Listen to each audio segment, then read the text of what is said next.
Hello, we're live. I know I'm doing a lot of these lately where they're mostly during the day and not necessarily everyone is available to join live. But then there are these discussions that I want to have that take a little bit more than just a reel or even stories. So I'm doing these lives where we can have deeper discussions on what's relevant to us as cyclical women. Hi, thanks for joining. Just to have these deeper discussions that are longer than the average Instagram content. So I'm liking this format lately where I can just come on live at a time that works for me, and then whoever else is available to join live, that's amazing. And I'm welcoming your questions as we go along. But then knowing that more people will watch the replay and it will be on my feed and it will be there, to be able to learn this knowledge and have more of this kind of information available. So today we're talking about 15th of Av, which is the full moon of the month we're in. And we were having all these discussions 2 weeks ago about Tisha B'Av and the 9 days, and I just felt like we can't leave it hanging there. We have to move on to the other part of the cycle because it's not just about one side, one aspect. And Av is like one of the best months to really see the difference of the energies that we move through with each cycle. And again, women are the feminine below, the moon is the feminine above. So there are so many parallels with the moon cycle, with the menstrual cycle, and being in that cyclical energy that we move through. And we clearly see this so much in many of the Jewish holidays because the Jewish calendar goes according to the moon cycle. So there's this ebb and flow, there's this rising energy of the moon getting fuller and fuller and fuller, moving towards the full moon and then reaching sort of a climax. And there are many Jewish holidays that are on the full moon. So we celebrate on the full moon. There's a reason for that. It's very intentional. But there's something really curious about Tu B'Av specifically that has brought down the greatness of the 15th of Av is that it coincides with the full moon. And it's a really kind of bold statement to make because we have so much greater holidays. We have Pesach, we have Sukkot that are also on the full moon. Why is the 15th of Av specifically the holiday that tells us the greatness of the full moon? Like, why is it not these other more major holidays, so to speak? Like, why is it specifically the 15th of Av? And to understand that, we first need to understand what is the full moon and how does it tie into Jewish tradition, and what do we actually see from this concept, and also what exactly is the Tu B'Av energy. Like, we have interesting things going on. We have the dancing daughters in white, and we have the whole, dating, relationships, love kind of theme on this day. So what exactly is it specifically about this day and the full moon that we can see? So again, as cycling women and in general, let's first understand the moon cycle. So the moon goes from a period of darkness, right? From the new moon, from the we're not really seeing much going on, and then it slowly grows and grows and grows until it reaches its full light, its full actualized potential, its full manifestation and expression of the full moon. And we literally go through the same thing in our cycles when we move through from menstruation to ovulation. So menstruation, we're in our dark, lowest part of the cycle, and then we have that rising energy. We move up, up, up towards the peak, towards our inner summer, towards ovulation, where we're literally at our most actualized potential. We literally have physically going on in our bodies that an egg is being released, and there's that potent moment or a few days that we have of actually being fertile. But even energetically, that's when we feel our best. So many people rather want to always be in this part of the cycle. I call it the bright side of the cycle. And many people want to avoid the darker parts, like the premenstrual, menstrual phases, and let's just always be in our ovulation energy because that's when we are more masculine and we're more like how kind of the world is set up to expect everyone to be. We should always show up the same every day and be this outgoing and pleasing and easygoing, and it is more aligned with ovulation energy, which is, we need both. We really do need both. That's what the cycle is. It really gives us a balance of showing up for ourselves and showing up for others and really honoring all the different phases we go through.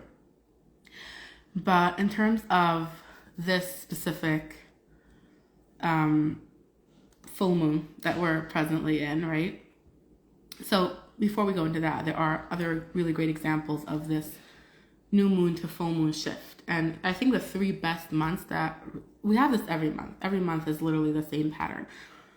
But the 3 best months that literally show this because of the holidays that are there and because of the different energies that we see more clearly are Tishrei, Nisan, and Av, right? We have major holidays in Tishrei. We have Rosh Hashanah Yom Kippur Sukkot, and then we have Nisan. We have Pesach, right? That's on the 15th of Nisan.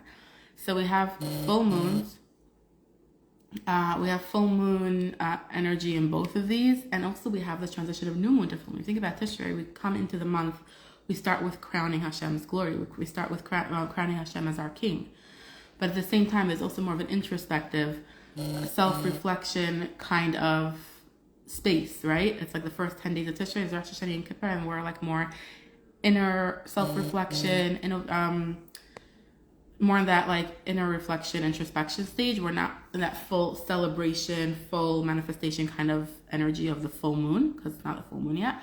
Then the full moon of Tishrei, we have Sukkot, and that's when we have like fully celebrating the joy, fully like, celebrating the joy of Hashem being like our king. Like everything that started on Rosh Hashanah is being manifested and actualized on Sukkot. So that's really the energy of new moon to full moon. Like new moon is the seeds, like the potential is there. And then the full moon is actualized potential. Like, okay, we arrived, we made it, we're expressing it, we're manifesting it, right? The same thing with Nisan. We have the redemption actually began on the 1st of Nisan, right? They already started, like they were already free. They weren't working as slaves. They weren't like doing it. Like they knew they're already going out of Egypt by the 1st of Nisan. But it was a whole process of those 2 weeks leading up to the 15th of Nisan when that's when they actually left Egypt. And that was the actual sort of revealed and obvious and manifested redemption. So it was also this process, new moon to full moon, potential to actualize potential, the process starting, but then we're getting there, and we're arriving. That's the full moon. The full moon is that like arrival, that manifestation, that expression, full expression, the actualized potential. Now, why is the 15th of Av considered like this is the greatness of the full moon? This is where we fully express and celebrate the energy of the full moon. Because this is the month we went to the deepest and darkest places. Like this was as deep and dark as we went in the first 9 days of Av. That's how much higher we go. Like at the lowest, the lows, the highest, the highs, right? Like we go even higher. Like the 15th of Av is a much bigger celebration, a much bigger joy because we're coming from such a dark and low place. So that's the celebration of 15th of Av. And it originated in the Midbar, and when the Jews were wandering in the desert for 40 years. That's where we had the first original celebration of Tu B'Av, when they were, for 40 years, they were dying on Tisha B'Av. Like more and more Jews died each Tisha B'Av. And they literally like were expecting it, right? Like every year at Tisha B'Av, they knew people, like they were expecting their own death, basically. And then every year afterwards, okay, they knew they survived this year, but maybe next year. And they knew that people died every Tisha B'Av. It came to the 40th year, and they were all like waiting. Okay, people are gonna die. Nobody died. But if you remember, like in those days, it wasn't very clear which day you're on. Like sometimes people miscalculated. It was always going by the moon, and maybe we're a day off, 2 days off, we're not sure. So they were thinking, okay, maybe tomorrow was really Tisha B'Av. Maybe we miscalculated. Nobody died yet. Maybe it's not really Tisha B'Av. And they were the next day, until they finally saw the full moon. By the time you see the full moon, it's like, okay, obviously Tisha B'Av has passed. We are clearly out of that danger zone. Nobody died this year. It must be that we're finally in the clear, and we're going to go into Eretz Yisrael. We're going to go into the Promised Land, and this is over. This idea of Jewish people dying in the desert every Tisha B'Av is over. So that was their initial celebration of Tu B'Av. Like, okay, we finally made it. We see that Tisha B'Av passed and nobody died but a few days earlier they weren't sure yet. It was like they weren't sure if it was a miscalculation. But the full moon was like the symbol. Okay, we made it, and that was the first celebration of Tu B'Av. Now, more later on, we started seeing more interesting things go down about Tu B'Av being a day when the Jewish daughters would go dancing in the fields in borrowed white clothes, right? And that's like a really interesting kind of concept. Like it brings up a lot of questions. Like, what was this really about? How did this work? And like, what was the idea of it? Like, it really becomes sort of like this intriguing concept. So there's a lot to explore there. Some of it we won't go into, some of it we will go into, and your questions are welcome as well. We could definitely have a conversation about this. But if we understand the idea of the cycle, what we were explaining before about we come into our fullest light, our fullest energy, our fullest like being of who we are when we're at ovulation. Like menstruation is more internally focused, like introspection, reflection, self-care. Like menstruation is like the time for self-care and really like filling your own cup. Like that's really the energy of menstruation. And then ovulation is more about, okay, we're like going outward, we were expressing ourselves into the world, into our relationships. Like we have more of that energy, more of that outward focused, without like deleting ourselves. That's the whole beauty of the cycle. That's the beauty of going through the phases, that we have that time for rest and self-care. And self-care really goes through all the phases, but there are different focuses. Like even being social and having relationships is a form of self-care, but it will require different kinds of showing up, right? So showing up in a relationship would look different, would be more other focused, would be more maybe some more selflessness, more giving, as opposed to self-care administration would be more receiving, more like really being more focused on self, and then ovulation would be more focused on other. Like that's the basic. I mean, there's so much more to it, but that would be like the basic breakdown of it. So if we understand that concept, and ovulation being our fullest being and showing ourselves fully and like being who we are and reflecting that and having like the full moon energy of just our fullest light, then that makes sense. And that would be a really great time to show ourselves, like for the daughters for the Jewish daughters, for the girls, for the unmarried girls who were like looking for a husband, would be a great time for them to sort of show themselves like, oh, this is me. Hi, like, are we a good match? And what was the point of the borrowed clothing? Like they wore borrowed clothing and they all wore the same white clothing so that nothing else should matter, right? Like just see me for who I am. It's not about how rich or poor someone is, not about like different standards or different like family lines and stuff like that. Like just see me. And that is really the ultimate, like that's really the nature of actual primal attraction. Like one soul being attracted to another, one person being attracted to another, like seeing the other person for who they are and really connecting to that, right? So it's hard for us to imagine such a thing. Like in our days today, it's like, okay, what is this concept? Like unmarried men just going to the field and like looking at all the girls and seeing who's the right fit for them and whatever. It's hard to understand it, but if we understand it as an energetic pull of like they were all, again, we don't know exactly, but there is this belief that women used to cycle according to the moon.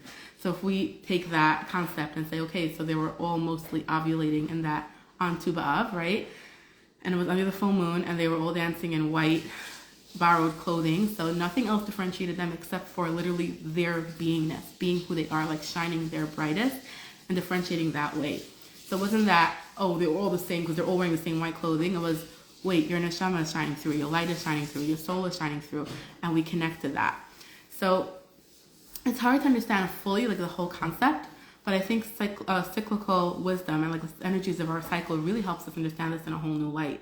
Like this was our ovulation energy, this was our full moon energy, and this is also something we can bring to our relationships, right? The whole concept of mikvah coming together with ovulation is also like we're coming back to our relationships in our fullest being. Like we are fully in this state of, okay, we took the time for self-care, we took the time for separation, and then we're coming back being in our fullness. Like this is me, this is who I am, see me, right? Like that's the real definition of intimacy, like into me, see me for who I am.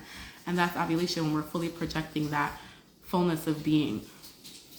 So that was so in terms of even dating or starting relationships, or I'm not saying you have, like, in a way I happen to think it's not, you shouldn't be doing all your dates in the same phase of the cycle, because it's good to like get to know the person in different times as well.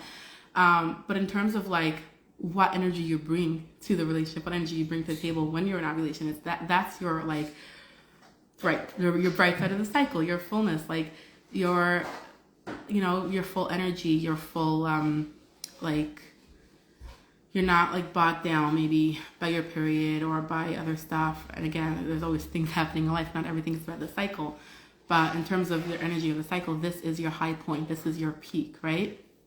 And this is also hormonally, this is a time when we have that hormonal attraction. Like we have, there's something called, what's the word? It's escaping me.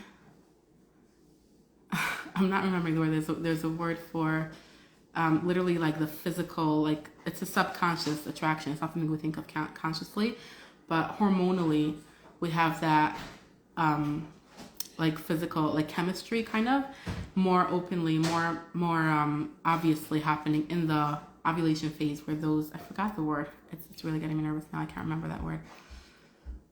If someone remembers, if someone knows what I'm talking about, feel free to comment. But like the hormones that are meant for like the physical attraction.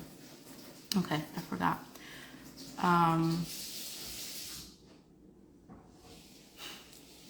so annoying. But yeah, like hormonally at ovulation, if you think about what's happening in our bodies at ovulation, that's when an egg is released, and that's when the body is like in a state of, okay, we're fertile now, let's figure out how to make this happen, because your body always wants to make a baby whether you want to or not. So mating wise, like literally primal mating, like, and how animals have this, or in general, like even on a subconscious level, like on a body level, like that's when our hormones are seeking that, you know, mating concept, that relationship concept, because, oh, that's gonna help bring a baby into the world, like on a subconscious level. This is not, you know, nothing that we're always thinking about, but hormonally this is what's happening. So it ends up being the best time for seeing actual attraction. It ends up being the best time for seeing chemistry. It ends up being the best time for really like honoring your cyclical process of where you are as a woman. So like I said, coinciding with mikvah, coinciding with like if you're single and going on dates, and just seeing the difference of how it is when you're ovulating versus when you're menstruating, or in a different phase of your cycle, premenstrual. And again, there's so much that the other phases have to offer as well. Like the premenstrual phase is more analytical. So ovulation, you're more in a phase of like in a body level, like, okay, on a body level, how does this feel?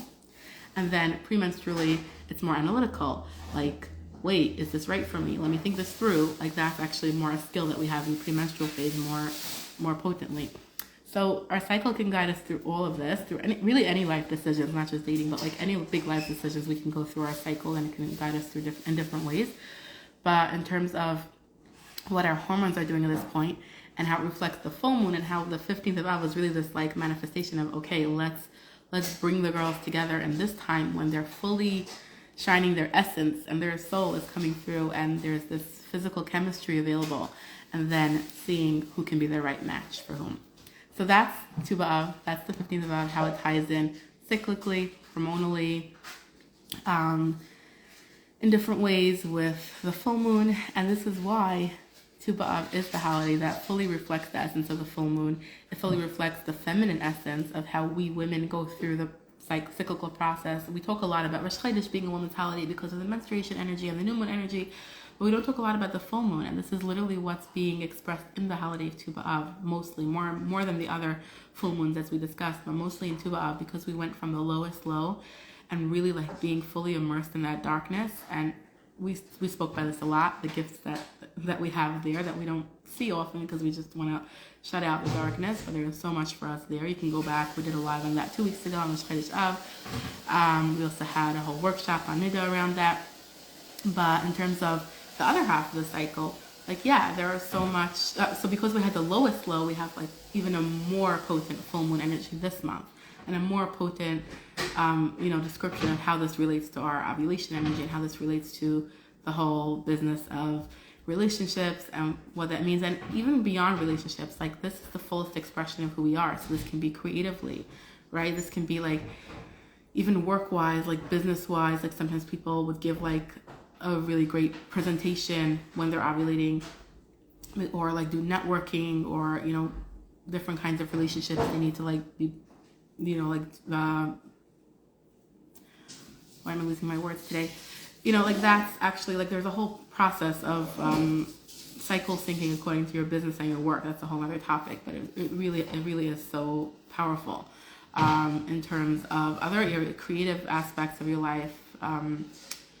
Having more, even other relationships, like being more social in general, and like wanting to hang out more, versus on your period you might just feel like just staying home and not being so social. So there are different things that we have in different phases of the cycle, and I feel like Tu B'Av was a perfect opportunity to highlight the ovulation energy / full moon energy that the reason I don't talk about it that much is because that's like the given, sort of like that's the ultimate that everyone aims for. Like we should all be that all the time. And we want more of a shift towards, okay, but also appreciate the menstruation and energies as well, because that's something that's so powerful. And the power is really both. The power is in holding both. The power is in moving through both aspects and all 4 seasons of our cycle, and having the full experience of everything that each phase has to offer, versus just staying stagnant in one place. It's like, okay, like you just get bored, or it's not even about getting bored. It's about not being your fullest expression of you. Because we go through phases and we have different aspects of ourselves, different angles of ourselves, and we literally get to experience life in different ways. We get to experience relationship in different ways. We get to experience ourselves in different ways, and that's the beauty of the cycle. So this was Tu B'Av. the full moon ovulation phase. And hit me up if you have any more questions on this. I'd love to answer. So if you want to leave a comment on this video, or if you want to send me a DM, and we can definitely take this discussion further, because there's so much to talk about. So this is just opening the conversation. So if there are no questions on here, I'm gonna end this. And remember, this is open. This is gonna be on my feed saved, so you can always rewatch it. And we're going to see where this takes you further.